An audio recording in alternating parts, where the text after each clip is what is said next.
bonjour à tous. Merci beaucoup d'être là. C'est un vrai plaisir pour nous de venir vous partager nos insights. Donc enchantée, moi je suis Tamara Magaram, je suis DGA en charge des revenus chez Madines et je suis accompagnée de Lola Feldman qui est responsable marketing chez Madines. Et avec Lola, on a une passion depuis qu'on a commencé à travailler, c'est de permettre aux médias d'être rentables, de rendre des médias indépendants rentables. Vous suivez tous l'actualité, vous savez tous les enjeux derrière qui existent sur la liberté de la presse et l'indépendance des médias. Et en fait, aujourd'hui, pour qu'un média indépendant qui n'a pas un actionnariat d'un grand groupe ou d'un milliardaire derrière puisse continuer à exister, c'est de trouver un modèle économique viable, c'est de puisse développer une offre de services ou de produits qui soit en résonance et en accord avec les valeurs des informations transmises par le média. Et c'est ce dont on va vous parler aujourd'hui. On va vous parler, je pense, pendant une dizaine de minutes. Et après, je pense que ce qui est le plus intéressant, c'est qu'on fasse un échange aussi avec des questions et réponses. Je ne sais pas du tout si vous connaissez Madines, quel est votre degré de connaissance. Donc, on va vous le présenter rapidement aussi. Et Madines, c'est un média indépendant qui a plus de 10 ans, qui a aujourd'hui 11 ans, et qui a émergé naturellement et par hasard, qui a été créé par deux jeunes hommes à l'époque qui étaient en école de commerce, qui terminaient leurs études, qui étaient passionnés par l'écosystème tech, innovation, entrepreneuriat et qui ont fait le constat qu'aucun média traditionnel français ne répondait à la transmission de l'information sur ce secteur qui était totalement émergent. Et Madines est né absolument comme la tarte tatin. C'était un blog au départ de deux passionnés. C'est devenu un média rentable en quelques années. Dans ses premières années, il a même fourni le contenu des pages des Échos sur l'univers des startups et de la Tribune. C'est plus le cas aujourd'hui. Ces médias-là se sont renforcés sur ces sujets. Et donc aujourd'hui, c'est le média référent de l'écosystème tech, investissement, innovation. Et on a depuis 5 ans pris un virage aussi sur les questions liées à l'impact et à la diversité. Et aujourd'hui, on est une entreprise à mission certifiée B Corp depuis 2022. Et on a des enjeux, notamment en termes de parité, qui sont très forts. Donc aujourd'hui, on a un média qui peut-être un des seuls médias en presse économique qui avons 50% de femmes parmi notre lectorat. Dans nos équipes, on est majorité féminine, mais en plus, on a un lectorat qui est à 50% féminin. Pour compléter ce que disait Tamara, je ne sais pas, du coup, peut-être que vous pouviez nous dire, parmi vous, qui connaît déjà Madines, ça nous donnera une petite idée. Ok, bon, c'est bien, vous êtes déjà bien nombreux.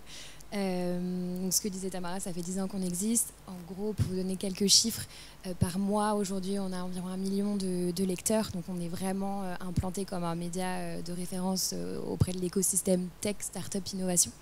On compte 260 000 abonnés sur nos réseaux sociaux, puisqu'on a notre site internet, donc Madines, mais on est présent évidemment sur les réseaux sociaux et on a aussi une newsletter qui est envoyée quotidiennement avec plus de 100 000 abonnés. Et grosso modo, pour vous expliquer un petit peu, alors il y a beaucoup de chiffres, je vais le faire en quelques phrases pour vous expliquer un peu qui est le lecteur type de Madines. Du coup, donc c'est soit un homme ou une femme, puisque comme l'a dit Tamara, on a une vraie parité homme-femme parmi nos lecteurs. Et donc on s'adresse nous vraiment à ce qu'on appelle les jeunes décideurs économiques, donc les nouveaux entrepreneurs, les nouveaux dirigeants. Et on voit qu'on est vraiment sur une audience très jeune, puisqu'on a 72% de notre audience qui a moins de 50 ans. Donc voilà, on est vraiment ce média qui s'adresse à tous les nouveaux leaders. Et on parle du coup à tous ces leaders qui sont partout en France, avec, c'est vrai, une surreprésentation à Paris, parce qu'on a quand même un lecteur sur 2 qui est à Paris, mais on s'adresse aussi à tous les lecteurs qui sont en région. Voilà, et donc on a forcément une cible qui est assez premium, qui est très qualifiée et qui a fait de grandes études, et surtout qui vraiment aujourd'hui a des postes de responsabilité, qui sont donc des dirigeants ou des cadres, des managers, ou des cadres supérieurs, ce que je disais, pardon. Et parmi nos secteurs d'activité, on a en particulier un tiers de nos lecteurs qui travaillent dans ce qu'on appelle les services providers, donc les cabinets de conseil, les cabinets d'avocats, etc. Voilà, et donc ces chiffres, je vous les partage parce qu'on vient de lancer notre dernière étude d'audience, donc ça vous permet d'avoir vraiment les derniers insights du média. Et comme vous voyez, on est vraiment un média qui s'adresse aux professionnels de l'écosystème, puisqu'on a vraiment 60% de nos lecteurs qui déclarent être en lien vraiment très proche avec l'écosystème, donc soit qui travaillent pour des incubateurs, des accélérateurs, des structures vraiment qui accompagnent les entrepreneurs, soit qui sont des dirigeants de corpos, mais qui sont dans des directions innovation ou marketing aussi. Voilà. Et donc du coup, ce qui est ressorti aussi de notre étude, c'est qu'on a donc une bonne partie de nos lecteurs qui sont aussi des lecteurs exclusifs de Madines. Beaucoup lisent aussi d'autres médias, il faut le dire, bien sûr les Échos, mais on a vraiment une bonne partie, donc 120 000 lecteurs par an, qui ne lisent que nous et qui ne s'informent que par Madines sur toute l'actualité de l'écosystème. Voilà, je ne sais pas si du coup tu veux peut-être parler de nos partenaires. Depuis 11 ans d'existence, si on est là, c'est aussi grâce à des partenaires qui nous ont fait confiance, qui ont continué de nous faire confiance à travers les années, qui ont suivi un peu l'évolution du média qui s'est développé. Au départ, c'était donc une sorte de garage band de 2 personnes et aujourd'hui, c'est une entreprise de 40 salariés avec un bureau à Londres, une édition anglaise 100% détachée, en fait, qui appartient à Madines, mais qui est autonome en termes de fonctionnement, avec un bureau avec des commerciaux, des journalistes. Et derrière cela, on a le soutien de nos partenaires qui viennent en fait s'abreuver auprès de Madines déjà pour garder un peu ce lien avec l'écosystème et cette nouvelle économie qui est parfois, il faut le dire, incompréhensible, faite d'un jargon qui peut être complexe. Et Madines est là justement pour apporter un décryptage sur cette nouvelle économie pour permettre à tout le monde de pouvoir la comprendre et de devenir un acteur de cette économie. Et on a vraiment un rôle aussi de transmission et de fédération de communautés autour de ce nouveau monde qui émerge. Et depuis 11 ans, ce qui s'est passé, c'est que très vite, il y a une équipe en place qui s'est structurée autour d'une rédaction, parce qu'un média, c'est toujours le nerf de la guerre, c'est quand même la rédaction. Et ce qu'ils savent faire le mieux dans une rédaction, c'est de produire du contenu de qualité, d'avoir une certaine liberté, enfin une liberté qui est nécessaire pour produire une information de qualité, qui soit vérifiée, qui soit dans la véracité, dans la justesse. Et nous, en fait, notre rôle avec Lola, nos équipes aussi qui sont là, Philomène, Audrey et une quinzaine de personnes, on est là pour leur permettre d'avoir cette indépendance et cette liberté d'action, donc pour trouver des partenaires. Et on met en place des partenariats avec les marques, on produit du contenu, donc on apporte un savoir-faire qu'on sait faire côté rédaction auprès des marques, un savoir-faire qui est à la fois éditorial, rédactionnel pur, mais aussi en direction artistique, en création de contenu audiovisuel. On est un gros producteur de contenu vidéo, podcast, donc audio. On a créé une plateforme qui se voulait être le Netflix de l'information sur l'entrepreneuriat qui s'appelle Madiplay, où vous avez plus de 140 vidéos disponibles, des séries qu'on a pu réaliser en partenariat avec Orange, notamment sur l'implantation dans les territoires, la fibre, etc. Des podcasts sur les entrepreneurs, sur le financement d'une entreprise. On a en ce moment une série qui s'appelle Level Up avec BNP, Banque Privée, sur les belles histoires d'entrepreneurs. Voilà, donc on a fait toutes sortes de choses. Et depuis quelques années, il y a eu le Covid entre-temps, donc ça a été, je pense, pour tout le monde un élément plus que perturbateur qui a rebattu les cartes. Et depuis, étrangement, on s'est beaucoup développé sur l'événementiel online, digital, mais l'événementiel aussi physique, comme un salon ici. Et on est devenu un gros producteur d'événements pour les marques, les groupes, les associations. On a par exemple, c'est ça dont je voulais vous parler, avec le groupe BPCE depuis 7 ans, on co-organise avec eux le concours Next Innov, qui est un concours de start-up déjà quand même avancés et qualifiés, qui ont souvent fait une première ou une deuxième levée de fonds, donc qui sont déjà sur des niveaux de série A. Et c'est des start-up qu'on doit aller chercher partout en France, parce que maintenant il y a les régions qui sont partenaires, qu'on doit aller défricher aussi, leur permettre de gagner un prix, d'avoir une facilité d'action ensuite pour leur viabilité, leur financement, leur notoriété. Et il y a toujours des critères liés à l'impact, aussi à la gouvernance, qui sont très importants pour nous, qui vont rentrer en jeu. C'est un concours qui a fait ses preuves, qui fonctionne et qui existe depuis, là ça va être la huitième année. Donc ça typiquement c'est une offre qu'on a complètement imaginée avec ce groupe qui est une banque, une banque connue, une banque de détail, une banque de commerce qui a pignon sur rue. Et ils n'avaient pas forcément la créativité pour la concevoir, ils avaient l'envie d'aller vers cette nouvelle cible économique émergente. Et nous, on a fait le vecteur, on a dit on va créer ensemble ce concours. Et c'est un vrai succès. Le podcast Level Up dont je vous parlais tout à l'heure, qui en fait, vous pourrez l'écouter, c'est extrêmement inspirant. Ce sont des témoignages d'entrepreneurs sur leur vécu, avec une patte un peu plus intimiste. Parce que souvent, on a l'impression que le monde économique est un monde froid, dénué d'empathie, dénué de sentiments. Et en fait, c'est un monde beaucoup plus de chair et de sang qu'on ne le pense. Les entrepreneurs font souvent face à des événements soit traumatiques, soit bouleversants, qui font qu'ils vont se lancer et créer une entreprise. Les entrepreneurs, il y a aussi au féminin, quand je dis les entrepreneurs, bien évidemment, il y a aussi avec le ES. Et on découvre dans ces podcasts-là des personnes qui se mettent plus facilement à nu, donc on prend le parcours qui est plus sensible qu'on ne l'imaginerait, et beaucoup plus fait de chaos et de chance et de résilience qu'on ne le penserait. On imagine toujours ces gens comme des surhommes, et en fait, de les écouter, de s'intéresser à eux, on voit que c'est plutôt des personnes absolument comme vous et moi, qui à un moment ont eu soit une crise de vie, soit ils ont dû repenser leur existence, soit une idée brillante avant quelqu'un d'autre, soit une idée que d'autres avaient eue, mais c'est la leur qui a émergé, et c'est un peu la réalité du monde entrepreneurial. Et donc nous, on s'intéresse à tous ces parcours, qui sont vraiment des histoires d'hommes et de femmes. Et là, BNP Paribas, banque privée, a voulu s'adosser, et ça a été un vrai succès. On a fait une saison 1 qui a cartonné, et là, on part sur une saison 2 qui sera peut-être même plus longue que prévu. Donc on est sur un produit audiovisuel qui fonctionne. Donc l'idée, c'est vraiment, je vous laisserai le regarder sur nos chaînes, c'est vraiment d'avoir des contenus un peu différenciants, qui gardent nos valeurs, qui gardent notre ADN, mais qui apportent aussi aux marques quelque chose de différent d'une agence de com, à savoir un souffle. Chaque média qui existe a sa propre existence et sa propre histoire. Derrière, il y a toujours des histoires humaines qui sont assez curieuse à entendre. Chez Madines, il y en a une qui est assez belle, parce que c'est un succès très jeune qui s'est fait sur 2 jeunes personnes. Donc il y a aussi une histoire de croissance et d'apprentissage. Et c'est ce qu'on essaye d'apporter aux marques. Ouais, celui-là, je vais le passer, parce que il se ressemble. Avec Dior, je ne sais pas si vous... Alors, vous connaissez, je pense, tous le groupe LVMH et Dior, qui est une... Enfin, c'est Christian Dior Couture, d'ailleurs, notre client, qui est une marque emblématique de l'esprit français.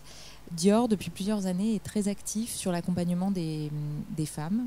Ils ont un programme qui s'appelle le Women at Dior, qui se tient à l'UNESCO chaque année, autour de la Journée internationale des droits de la femme, donc autour du 8 mars. Cette année, c'était le 28 mars, l'année dernière, le 8 mars.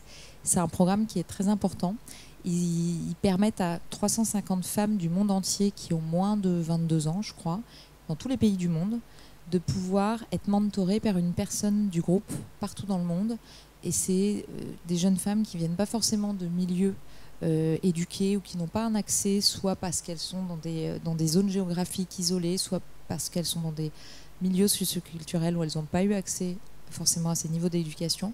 Mais c'est des femmes qui ont tout un potentiel incroyable, et Dior leur permet d'être en relation avec un mentor et de pouvoir intégrer du coup un programme ce n'est pas une formation certifiante, mais c'est un accompagnement avec ce qui pourrait s'apparenter à de la formation sur l'entreprise, le business, et aussi le développement de l'empowerment au féminin, donc de tout ce qui est idées, etc. Et ils sont venus nous chercher, ils nous ont parlé de ce programme, on l'a trouvé absolument fabuleux, et il est fabuleux, il fonctionne depuis des années. Ils sont très discrets dessus, comme en fait on pense que les marques font sans cesse de la communication, et souvent elles restent très humbles sur ce qu'elles font de plus digne et de plus noble. Et c'est là où nous on est là aussi pour les aider, dire là il faudrait peut-être en parler aussi. Et on a avec eux, pour ce programme, on a créé un contenu sur un canal Slack. On voulait en fait fédérer cette communauté, que toutes ces femmes, ces 350 femmes du monde entier, qui parlent toutes l'anglais, soit en Inde, en Ukraine, aux États-Unis, en France, voilà, il y avait la langue anglaise qui fédérait quand même ce groupe. Nous, on a créé un canal Slack, on a mis en place une community manager qui est philosophe de formation, et qui chaque semaine leur délivrait un contenu pour leur fournir soit des choses sur la presse dans le monde entier, toujours avec ce vecteur sur le féminin, sur la place des femmes, l'évolution des femmes. C'était pas un contenu politique, on n'était pas sur du féminisme politique du tout, on était plutôt sur avoir une réflexion autre. Il y avait aussi tous les mois l'apprentissage d'une femme célèbre qui avait été un peu éclipsée par le temps. Donc elle a permis à des femmes de se révéler aussi, de remettre au goût du jour certaines penseuses qui étaient moins dans l'air du temps. Donc ça leur fournissait aussi un bagage culturel. Et ce programme a duré, là on l'a depuis près de 2 ans. Il fonctionne bien et typiquement c'est une création Madines qui s'est faite avec la rédaction, nos équipes et la maison Christian Dior Couture, donc une tripartite. Et ça a émergé comme ça, une réunion, un bout de papier, un crayon. On s'est dit voilà, il faut transmettre, il faut fédérer, nous on est là pour ça. Donc là c'est notre community manager qui s'exprime dans une vidéo, mais on va vous le passer si on veut garder un peu de temps pour des questions-réponses. Et avec le UK, je vais donner la parole à Lola qui connaît très bien ce compte. Du coup, sur le UK, c'est vrai qu'on n'a pas précisé qu'on était présent aussi maintenant au Royaume-Uni, Madines, donc j'en profite. On a travaillé avec l'ambassade de Grande-Bretagne qui avait vraiment pour ambition de promouvoir la Grande-Bretagne auprès des entrepreneurs français et de leur donner envie d'aller s'installer en Grande-Bretagne. Et donc pour ça, ils ont eu envie qu'on fasse vraiment la promotion de tout ce dispositif via un gros dispositif éditorial. On a fait une trentaine d'articles avec à chaque fois des thématiques très ciblées sur les villes en Angleterre, donner des tips aux entrepreneurs français pour comment s'implanter en Angleterre, trouver les meilleurs investisseurs, vraiment un peu une boîte, enfin certains articles qui sont vraiment des boîtes à outils et d'autres voilà, qui leur donnent des conseils sur les meilleures villes où s'implanter. On a fait aussi parler des profils d'entrepreneurs anglais dans certains articles. Donc voilà, et puis évidemment tout ce dispositif éditorial il a été relayé sur nos réseaux sociaux, dans nos newsletters pour donner encore plus d'impact à l'opération. Et puis on a organisé un événement du coup à l'ambassade de Grande-Bretagne. Et là l'objectif c'était de réunir un peu les grands acteurs français et les grands acteurs UK au sein de cet événement. Donc nous on a été chargés de l'organisation de l'événement et puis de faire intervenir aussi des speakers qui sont les speakers un peu de référence. Donc on avait un travail aussi de sourcing à faire en collaboration avec Create UK. Du coup on avait notamment Clara Chapas qui était présente, la French Tech. Donc voilà, je pense que ce sont des noms qui vous parlent si vous lisez déjà notre média. Et donc c'est une opération qui a très bien fonctionné et qui a eu de très belles retombées. Et a priori on devrait pouvoir repartir avec eux aussi bientôt. Voilà.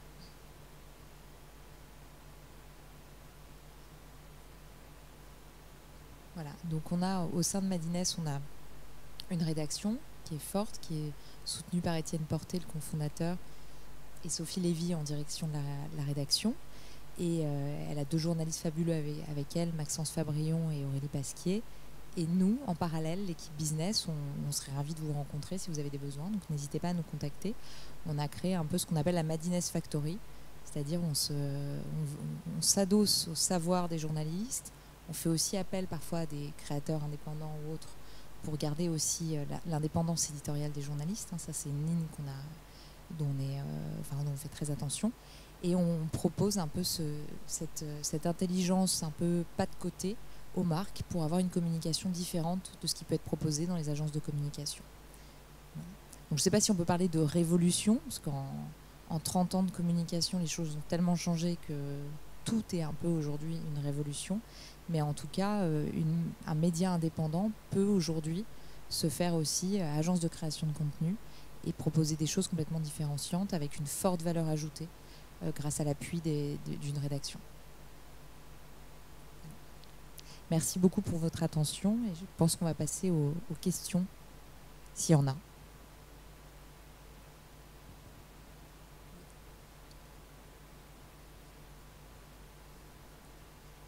Nous, alors c'est des audiences qui restent raisonnables. On n'est pas sur des podcasts grand public, on reste un média B2B. On est sur des fourchettes entre, quand on est autour de 3 à 5 000 écoutes, pour nous, oui, par podcast, on est sur des très bonnes écoutes. On a déjà fait du 10 000, mais pour nous, c'est vraiment énorme. Donc on est très content qu'on dépasse les 2500, 3000 écoutes. Ça reste.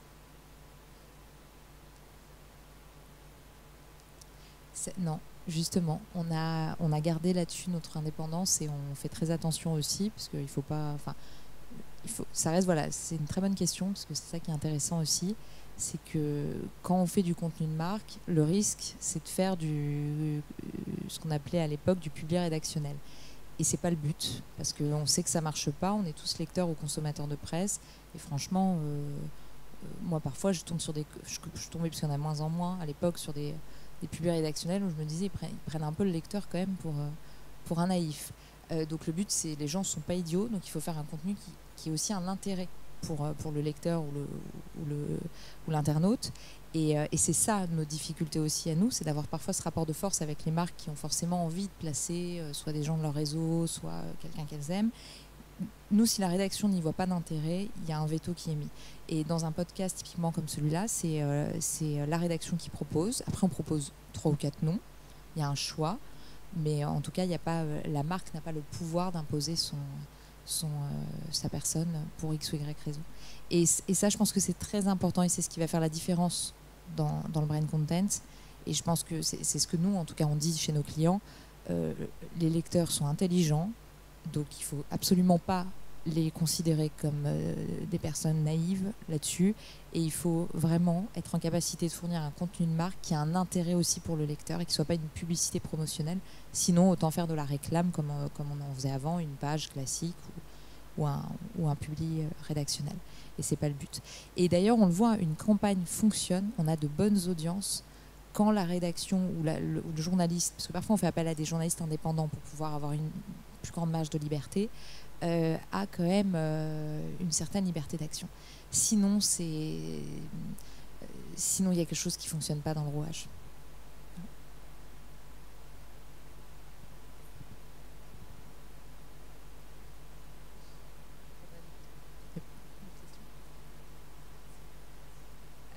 On a une équipe commerciale qui est très dynamique, très agile. D'ailleurs, il y en a 2 ici qui sont là pour vous accueillir, pour preuve. Mais on a aussi beaucoup de demandes entrantes. Je pense qu'on est à peu près à 50%, 50%. De tout secteur. Les plus gros secteurs qu'on a, c'est le luxe. Alors le luxe, c'est assez important. Et la finance, la banque et la finance, ce sont des secteurs, c'est assez logique, puisque dans le financement des entreprises, très important. Mais on a aussi les énergéticiens et essentiellement le CAC 40.